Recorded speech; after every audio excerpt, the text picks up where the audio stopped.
Life Tamil செய்திகள்.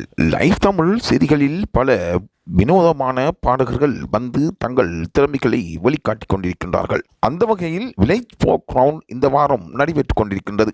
அதில் பாலமுருகனின் பாடல் மற்றவர்களை கூடுதலாக கவர்ந்திருப்பதாகவும் கூறப்படுகின்றது. பாலமுருகன் அவர்கள் சிறந்த ஒரு பாடகர் என்பதை ரசிகர்கள் தற்பொழுது புரிந்து கொண்டார்கள். தந்தைக்கு வந்த கிளி சாடை சொல்லி பேசுதடி என்ற பாலமுருகனின் குரல் மிகவும் இனிமையாக ஒலித்ததாகவும் நடுவர்கள் கூறிக்கொள்கின்றார்கள். நாகவதனி அவர்களும் பாலமுருகன் அவர்களும் சேர்ந்து சந்தைக்கு வந்த கிளி சாடை சொல்லி பேசுதடி என்ற பாடலை பாடியதும் அங்கிருக்கின்ற ரசிகர்களுக்கு மத்தியில் பெரும் வரவேற்பை பெற்றிருந்தது.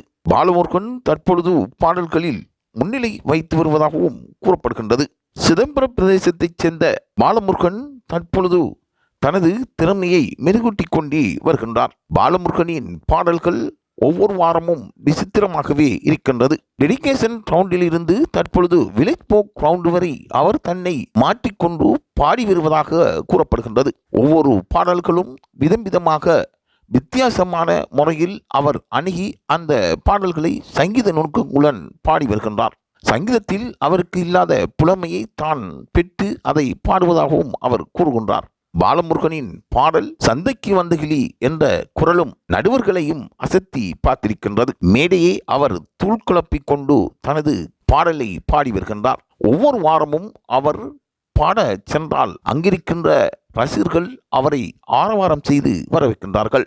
ஆகவே வில்லேஜ் ஃபோக் கிரவுண்டில் சந்தைக்கு வந்த கிளி என்ற பாடலை பாடி பாலமுருகன் சாதித்திருக்கிறார் என்று கூற வேண்டும்.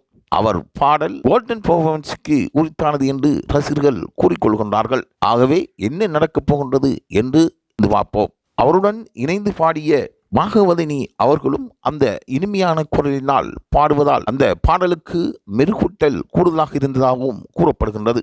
ஆகவே இசையை அனுசரித்து பாடும் பாடகராக பாலமுருகனும் பகவதனியும் அங்கு திகழ்ந்திருந்தார்கள் என்பதுவே குறிப்பிடத்தக்கதாகும். இவ்வாறான செய்தியை பெற்றுக்கொள்வதற்கு லைவ் தமிழ் செய்தியுடன் இணைந்திருங்கள்.